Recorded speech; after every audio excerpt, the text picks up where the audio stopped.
Well, greetings, everybody. Welcome back to the RORE platform. Greg Angelo with you on a Thursday afternoon, September the 8th, 2022. And we'd like to welcome you back to Raised on Real Estate. Hope you all are doing well. Just to let you know, I may sound a little funny. I'm not sure, but I'm not using my regular microphone right now. I'm using someone else's because I had to come back from Mocksville, North Carolina. We have a prop we are listing right now. Went up there. We did the photography, the video, the drone, all of that. And then I had to come back to the office for 11 o'clock podcast. Well, I'm running late, and I left my regular studio microphone back at the homestead in the shed bunker. It may sound a little off, sound a little poppy, because there's some instruments to this microphone that I can't find. I don't know what somebody was doing with this thing. This is the best I have. All right. That was my introduction. That was my brief introduction. Michael Curtis with Movement Bank Senior Loan Officer is going to be with us here in just a little bit. We're going to be talking about the state of the market and the state of buyers right now and what they're looking for. Is this the right time to buy in the real estate market? I think it is. I think it's actually better than it was a few months ago last year when we weren't in such a hot, tropical, over-asking, multiple offers, high-demand market. We're going to talk about that because we know right now on the podcast that we just finished with Brock Zivan yesterday and how to win your listing appointment, that 6% is the average right now, percentage average of sale prices below list price. That's below list price. So hold on here just a little bit. We're going to bring Michael in. We're going to talk all the great stuff happening for you on Raised on Real Estate.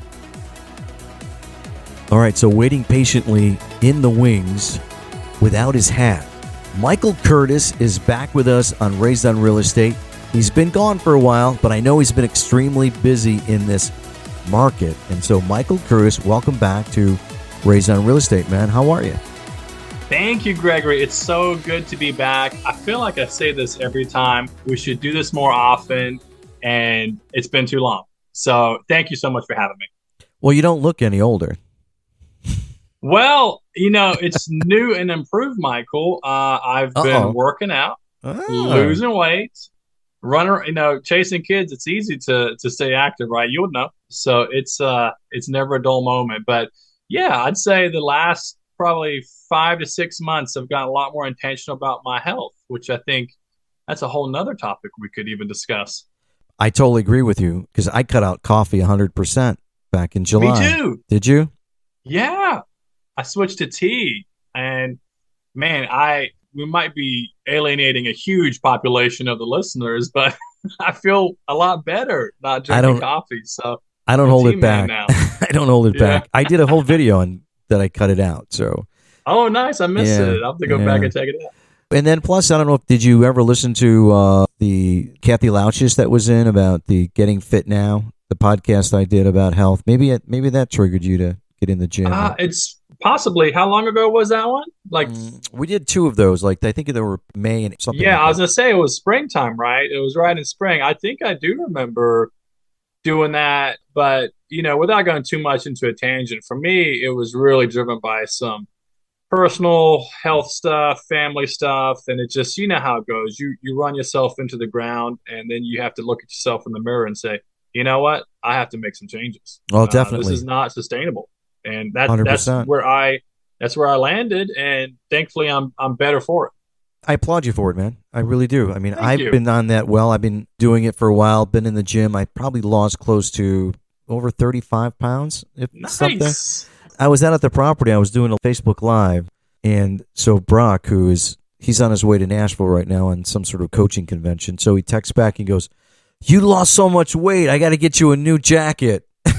It's like, I know, man, because I shrunk, dude. Yeah. It's like all my clothes in my closet. I'm telling you, I have to get a new belt because have you ever had the belt when you've lost weight and then you take a knife, so you have to put another pinhole in there so you can get some more, you need some more length on that sucker. Yeah. All right. Speaking of length, so the real estate market, talk about losing weight. The buyer market, the real estate market is shrinking. It shrunk a little bit, right? Yeah. It was all puffed up, and now it's shrunk down like 6%. We're hearing nationally now for the first time since the last 2 years, home prices have gone 6% below list price. So we want to talk about what the title is of this podcast is, why is it important for buyers to buy now? And so I want to talk to you about what you've been seeing over the last few months. I know that some mortgage companies, I've heard some of them, maybe small time, they've closed their doors. Not sure why. Maybe it's because of the way things are going. But let me just get your overall forecast of what you see. Applications, are they down? What are people who are calling you to get pre-approved? What are they talking about? Yeah. So once again, another year of unprecedented events, right? I think before the last time we spoke, it was before there was a conflict in Europe. So you name it, we have geopolitical elements, we have market elements, we have China, Taiwan, we've got our own domestic challenges. And then, we look at this grand picture of what's happening around us, and it's a lot to digest and absorb, and then you take it a step further and you look at the real estate market and how does all these pieces play? Because it's a puzzle, right? All these pieces start to play a piece. And, I was listening back on one of our last podcasts we did, and you and we were discussing some of the supply chain challenges that were happening with builders, for example. So it's interesting how, as we kind of leapfrog through one event over another, it's never a dull moment. It's never a dull moment, and there's always something that individuals can perceive, and obviously from the filter they perceive it through, it can be very negative and really impact people from a mental standpoint. The reason why I say all that is real estate, specifically speaking, there's a lot of negative connotations around real estate right now, right? The numbers don't lie. We've seen some of the air let out the balloon, like it's shrunk, right? Now, is that a bad thing? Not necessarily, right? Gregory, you and we've been doing this for years. The last couple of years that we've seen in 2021 and 22, I'll pick on those 2 years specifically, that was not sustainable, right? That was not a sustainable model. And it shouldn't have remained that way. Reason being is that it was there to stimulate the economy. We had hit a pandemic in 2020, and the goal was to prop up the economy because we didn't want the economy to shut down. So we needed to keep the fuel in the engine. And what was the fuel? It was currency. We had to keep the money flowing. And so the Fed, of course, gets involved, and we all fall somewhere on the spectrum of politically with what that looks like with their actions. But back then, they were pumping money into the economy. They were buying mortgage-backed securities by the billions, and they were doing everything they can to keep money cheap, to keep the consumers consuming. Not sustainable, right? So we kind of rode that wave through 2021, and then we went from having, okay, I'm worried about the economic engine shutting down. Well, by 2021, the economic engine was overheating, right? We have, the I word, inflation, coming up. And now it's like, well, now we got to flip the coin on the other side. And instead of pumping money into the economy, we now need to slow things down. And so the Fed, what they've been doing, their number one, or one of their number one tools to do that is with raising rates. I have my own feelings about some of the rhetoric coming out of the Fed. Specifically, based upon when this was recorded, there was a meeting last Friday, and words were thrown around like, we're going to bring pain. It's like, is that really how we're going to approach it? Like, that sounds horrible. Like, there's got to be a better way. But anyway, I'm not the Fed chair. So, maybe you should going be. Going on a tangent, I'm going to try and I'm going to land this airplane, Gregory. I'm sorry. I know I'm rambling. But essentially, now we're coming into a space where, the air has been let out. But maybe because it was bloated, maybe the balloon was about to pop. And so now real estate, we need some equilibrium. We need to bring some equilibrium to sellers and to buyers with what is happening, because it wasn't going to continue as it was like we've seen the last few years. So when you said that the Fed was trying to slow things down, so do you believe that raising the interest rates and having it affect the mortgage rates was purposeful, or do you think it was a causal effect? Did they actually want to slow down the actual housing market? I mean, what is the point of them doing that if it's a livelihood for people who want to buy and sell homes, then trying to bring it to not a crashing halt, but turning it up kind of upside down. I mean, what would be the point doing that? You think about where, I can't speak for the Fed, right? So the Fed's going to do what the Fed wants to do. From my perspective, it's possible that part of their plan was to allow there to be a target on the real estate markets back, along with others, right? Gas, that's another conversation we could have. Oil, that was earlier this year really in a different space as well. Now, from my perspective, though, we're looking last year, for example, at a very competitive market where buyers, yes, rates were lower, but buyers were highly discouraged because they were dealing with 20 plus offers on a house. And oh, by the way, you need to offer 20,000 over list, 30,000 over list. So, in some instances, 50 plus thousand over list. So there was a place where if that had continued for years on end, like that's going to cause its own type of cause and effect of disruption, right? Right. No, I totally agree with that. I do. I think that we were headed for, like you said, I think we're actually headed for some sort of a bubble because people keep pushing their prices as far as they could go and to see whether or not someone was going to take the bait and buy it. But when you have the other problem is that we had such low inventory. Exactly. And when you don't have the inventory, when you don't have the supply, then people know what that means. That means that, well, if supply is low, then demand is up. That means that I can charge more because someone is going to go ahead and buy it because there's not enough out there for someone to buy. And when you need a home, they're going to do it. So a lot of it was, kind of it was greed when you think about it. It really is. But now, so all of that is through us now. Now we're going through these new waters because we're not going to go back to where we were. That time is past. And when Brock and I were talking yesterday, I mean, we have been through different real estate cycles. You have been through different real estate cycles and different mortgage cycles. Yeah. A lot of agents who got licensed in the last 2.5, 3 years, they have not been through a market like this before because is this really a seller's market now? Maybe, but I'm starting to see this being more of a buyer's market because as an agent I talked to yesterday, this was his own property, by the way. And he only had it on the market for 18 days and he withdrew it. So I called him up because I get the list. I cannot tell you how many withdrawals we see every single day. And I'm like, so why did you take it off the market? He says, well, I wasn't really getting a lot of hits on it. And, I think I'll just take it off for now. And he says, but, if you have a buyer who's interested, I'm not going to go too below list price. Now, when was the last time you heard someone say, I'm not going to go way far? I'm not going to accept something that low. Because years and years ago, I mean, we used to come in 40, 50,000 under to see what the response was going to be because it was like a ping pong. Yeah, I'm coming in 50 under. They say, okay, we're going to maybe go back up, but they wouldn't go back the list price. Maybe they'll come in 10,000 under. You start, so you keep going back and forth till finally there's an agreement, but it wasn't at the list price. Unless someone said, if it ain't list price, I'm not accepting it. But we rarely had that. So the mindset now for sellers is what we just talked about, which is a different topic, what we talked about yesterday. But as a buyer now, what should the buyers be thinking about when they're going to a property and looking at the landscape for what's going to happen in the next 6 months? Yeah. Right? That is really, I think, is key, is the next 6 to 9 months. Because we just heard now, one of the reports is saying that we may be down another 6% below list price beginning in the first quarter of 2023. So that would be 12% below list price on home prices for offers. So should they wait or should they buy? That's good.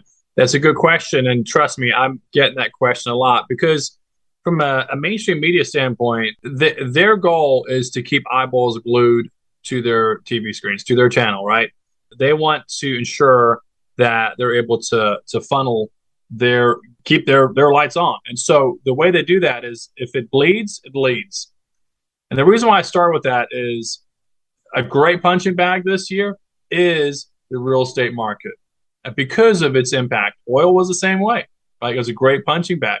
Well, real estate remains a great punching bag with where rates are. Rates are a quantifiable number, right? You can watch it go up and you can watch it go down. And the same thing in the market, right? You can pick stocks, you can look at the NASDAQ, whatever. You can watch it go up, you can watch it go down. And it's a very tangible thing, right? Green means good, red means bad, right? And if it's red, great. We can really start to churn and burn this, because if we can create some fear, people are gonna want to see what happens, right?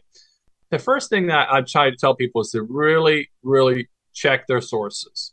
Are you talking to boots on the ground? Are you talking to a realtor? Are you talking to a local community lender about what's happening? Because it's like Gregory was saying earlier, there's some institutions that are pulling out of this real estate space completely. iBuyers, for example, they're burning. They're burning. Larger banking institutions, they're pulling out because they're not seeing their profit margin. However, we're seeing on the flip side of that, smaller organizations are thriving in this. And why is that? Realtors that are able to, really pick up in this market and thrive in the volatility. And there's lending institutions that are the same. And the reason for that is because that they're knowledgeable. They're educating the people in their community about what's going on. They're listening to this podcast, right? They're getting facts, real tangible facts about what's going on, and avoiding the spin. So that's the first step that I tell buyers, like, are you doing that? And the next thing that I try to tell folks is, when is the best time to start investing? When is the best time, right? When is the best time to jump into the stock market and start investing, or pick up mutual funds, or jump into your 401k? When is the best time? Now. It is always now. It is always now is the time to start investing.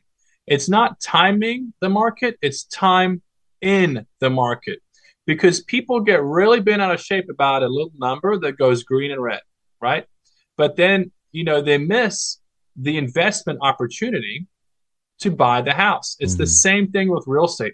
First of all, it's a hedge against the inflation. Yeah, there might be some slowdown in appreciation, but we're not seeing a sink, right? We're not seeing a crashing down. And it's a great wealth building tool. And so if somebody is in a position to purchase a home, or starting the process of buying a home, when is the right time to buy a home? It's now. Because if you talk to Gregory today and you say, hey, I want to buy a house, but I'm going to wait till interest rates come down. I really like that $400,000 house that we saw over the weekend, Gregory, but we're going to wait until the interest rates come down. Well, next spring, when you go back to Gregory and you say, oh gosh, can you find us a house that was $400,000 that met that same criteria? No, now it's $425,000. Now it's $450,000. Take a microcosm look at your local community and real estate market about what's happening, because that's the power of real estate. Is now is the time to buy. And here's the thing, the property is permanent, right? The property is something that you can put your hands on, you can get inside, you can flip your pancakes inside. That's a permanent, tangible thing that you're getting. The financing is temporary. It's temporary. We saw a big wave the last few years, because rates were down, of refinancing. We're in a stage where the Fed, whether you agree with it or not, are tinkering. They're doing surgery in the economy. They're raising rates. They're manipulating the numbers, right? And all in the purpose of bringing down inflation, to bring pain, as the word that I'll use his word, the Fed chair's word, to the economy. However, that's not forever, right? That's not going to be forever. So when that ends, what happens?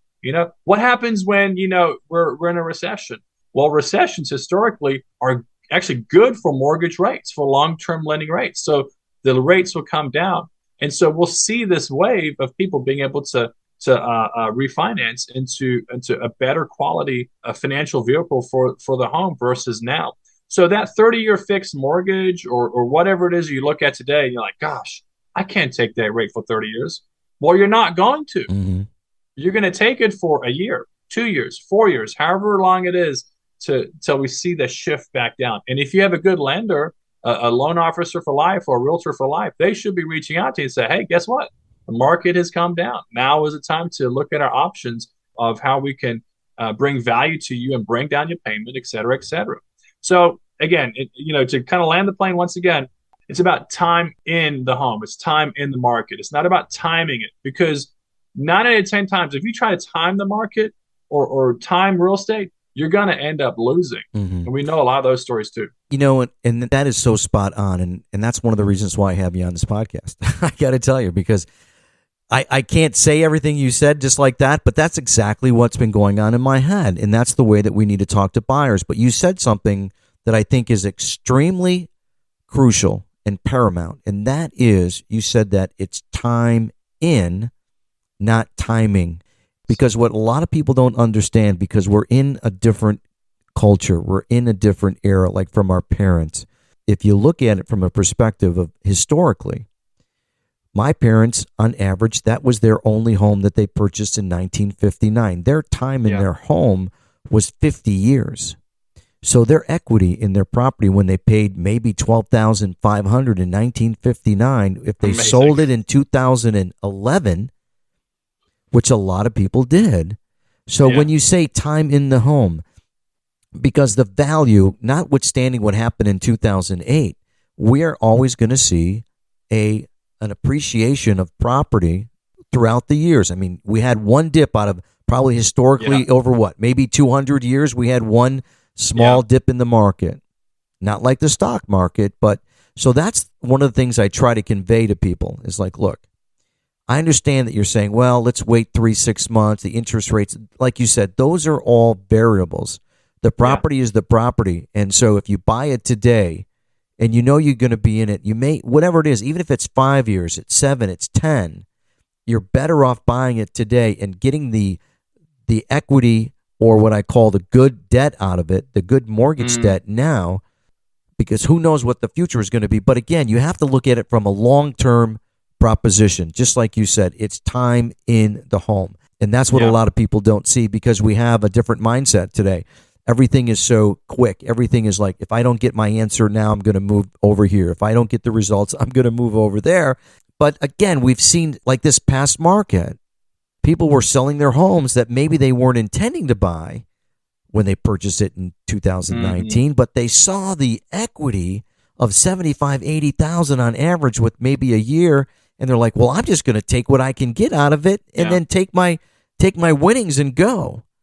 But I think some of them might be thinking, maybe that wasn't such a good idea, because now I can't buy what I wanted, what I bought before. So if I would have stayed in the home, I have my equity and I have where I want to live instead of trying to bet the market. I think a lot of people, which is like investors, I mean, the traditional buyer is not like an investor. An investor is trying to time, like they're trying to time the market. They're trying to gamble, playing roulette or playing craps. They're going to see if they can, based on the volatileness of the market, high demand, low supply, all of those things, prices, because their objective is not to live in the home. Their objective is to buy the thing, flip it, and make a profit. Well, you can't do that in 5 years. Obviously, you can't do that. Yeah. So that's a different mindset. You can't think like you're an investor. You have to think like, this is my home for my family, and the longer I stay in the house, the better it will be for us. Yeah, I mean, you look at what people arguably say is the greatest investor ever, right? Warren Buffett. If you're not familiar with his philosophy, he's very knowledgeable. He researches what he's going to purchase, the company he wants to buy. He takes his time. He speaks with experts in that field, aka a realtor, right? They talk to people if it's real estate related, and then he buys it. And what does he do after he buys it? He holds it.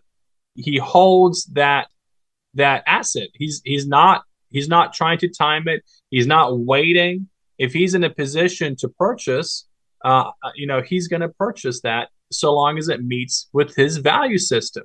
And that goes back to what I would say. Everybody should look inward about what is their priorities in their value system right now.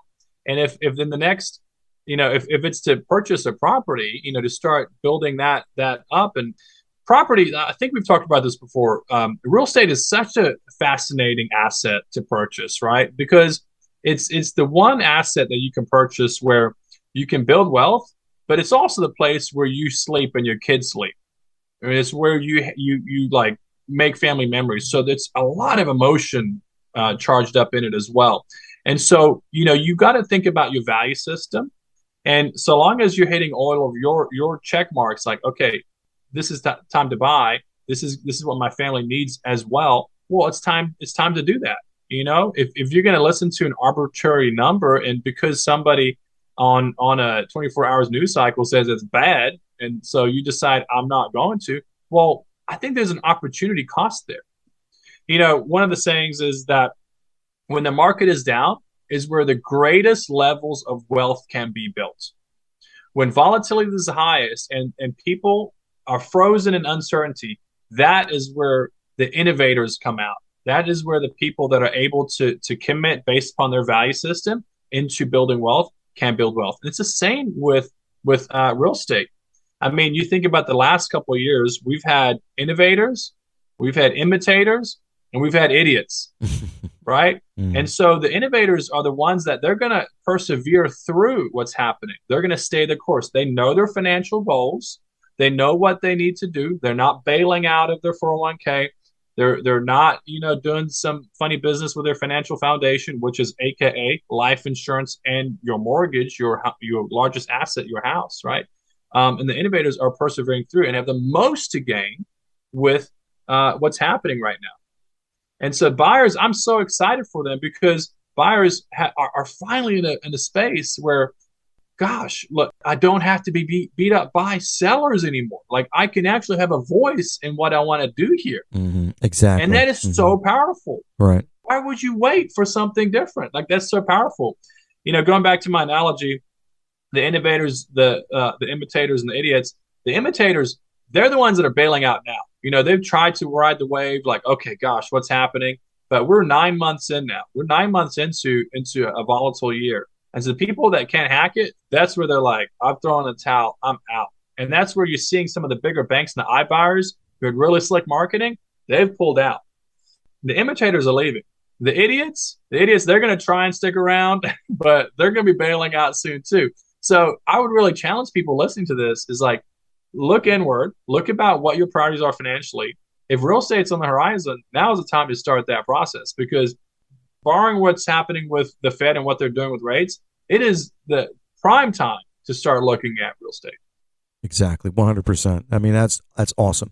Because one of the things that I've seen, and you maybe you don't see it on your side because you don't see the listings that are out there or the agents that are coming up with their what we call our price improvements, right? So we have been seeing now over and over every single day. I get an email from whatever realtor it is with their property saying price improvement, but now we have these, like they're offering all this stuff in a goodie bag, right? So sellers giving this. We've seen commission percentages increase, and we've also seen lenders giving a percentage or giving something for the buyer.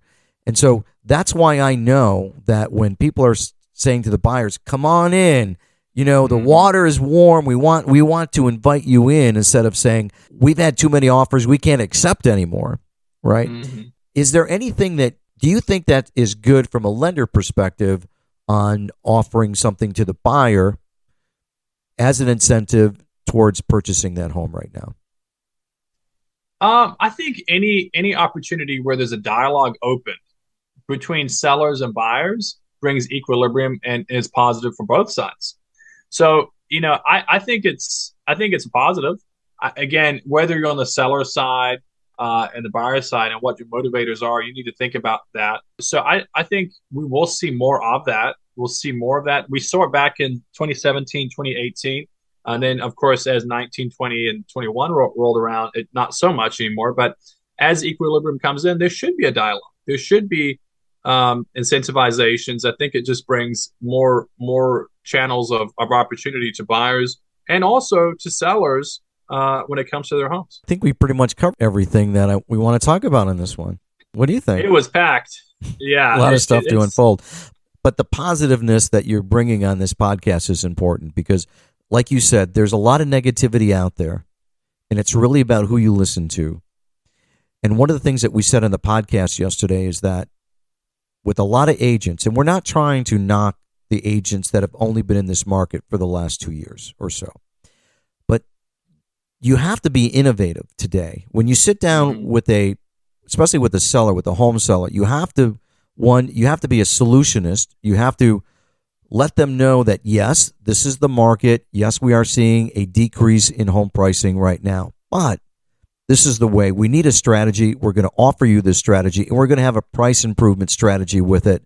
But you have to set the stage. You just can't go in there and say, yeah, it's going to sell. Don't worry about it. The sign's in the yard. We're going to get offers over the weekend, and let's call it a day. Because when I'm on the phone every single day, Michael, you know this, calling up these people that have ripped off their property from the MLS, it's like, why did you cancel the contract? Well, I was promised all this stuff when they came to my house, and 2 weeks later, or not even that. I mean, I'm talking to people who had agents call them within a few days saying, we need to drop $30,000 off your home. Like, where was that conversation? When did that take place? And so, and I'm not making this stuff up. I mean, some of these conversations I have with people over, especially yesterday, where these people have gone through a lot to try to get their home sold, but a lot of it isn't because the setup isn't there. The conversations, so there's really importance to have a skill set that you need to bring to the table, especially as a buyer's agent, right? Because I just had a conversation with someone who we sold their home back in April, and they said, I don't want to buy in this market because the last time we went after a property, we came in with $50,000 due diligence, and we got beat out. And we don't want to come back with that. You know, what's the landscape? The barometer on those due diligence, especially here in North Carolina, is greatly reduced. And I think that's a positiveness because so many buyers got caught in that frenzy of how high do we need to go with the due diligence on top of the fact of how high do we need to go for our offer because you didn't know where the limit was. You had no ceiling whatsoever. Now we have more of a tennis court relationship going on with the buyer and the seller. Yeah. I mean, I've even worked alongside seller agents and sellers where we're doing seller buy downs on the interest rates, right? So instead of just reducing the price of the home, I'm able to show the seller, hey, we can keep the price where you want it to be, provide this buy down, this concession, and the payment's actually lower for the buyer than if we just drop the price. So there's a lot of opportunity for both sides, both the buyer and the seller. There's space, there's breathing room, and it should give sellers an opportunity to realize, okay, I have somewhere I can go now, because that was the other fear, right? That, okay, I can sell my house, but where am I going to go? Because there's no houses. Well, now we have more of that tennis match you're talking about. We have more space created, more bandwidth across the board for both sellers and buyers to be able to have more of that mediation, have more of that fairness broken out for both of them. Awesome. All right. Now, people that are listening, if you like what you heard and you think, wow, I really want to get a hold of this guy because everything that he says makes absolute sense to me, and I don't have a mortgage loan officer. So, Michael, what's your response? Well, my name is Michael Curtis with Movement Bank, and I can be reached at 803-389-5256. I love what I do. We didn't get into this, but I work with on-market programs like conventional financing, and I also work with off-market programs, working with mid-tier banks, which are really excited about building their portfolio in a volatile market. And so they're offering really great options and terms on their side as well. I'll give you an example. As it stands today, based upon this recording, rates are in the fives, the high fives for a conventional loan. Off-market programs are in the fours. These mid-tier banks, they want good performing debt. They want really good mortgages. So there's options out there available to buyers. So if you're interested and you're listening to this, feel free to call me. Once again, 803-389-5256. And thank you, Gregory. I appreciate that. Absolutely. And I think that's a great teaser for the next podcast because that's something I need to know more about as well. Off market. I want to, we're going to dive into that one. Yeah, it's really exciting stuff. We'll have to definitely do that for sure. All right, super. Well, I've seen you out there on social media, so it looks like you guys had a really nice summer. You've done some traveling, and with you and your family, a little bit knocked out. Family's growing, and your family's growing, but you're not. I'm shrinking. You're slimming. I'm going to start calling you. You're going to be part of the Slim Jim Club, man. That's right. I'll take it. Yeah. I got to stick around for the kids as long as I can. That's my goal. So. All right. Well, again, I appreciate your time, always giving it to us on Raised on Real Estate. We thank you so much, Michael. Michael Curtis, Movement Bank. Michael sits right inside Fort Mill, South Carolina, but he He practices in both states, so if you're looking in North Carolina or South Carolina, it doesn't matter. He'll definitely take care of you. So reach out to him. We'll have all of his information up on the platform, as we always do, and he's a great guy to put everything that you've got for your next home right into his hands. He'll help you with that. Michael, we thank you again. Have a great rest of the day, and we'll see you hopefully in a few weeks or so, maybe before that. That sounds great, Gregory. Thank you for the time. Thank you. And so everybody out there, we want to thank you for coming back in again to Raised on Real Estate, and we appreciate you all coming in. I've got another podcast coming up next week. On a week from Wednesday, we have David Atkinson with Z-Sphere. Now that is a whole total new thing about real estate. It's going to blow your mind when you hear what this guy's going to do. So we're going to keep you on board for that one. So for Greg Angiolo, thank you, Michael Curtis, for being with us. Raised on Real Estate. Take care of one another. Love one another. Be kind to one another. We'll talk to you all soon. Take care.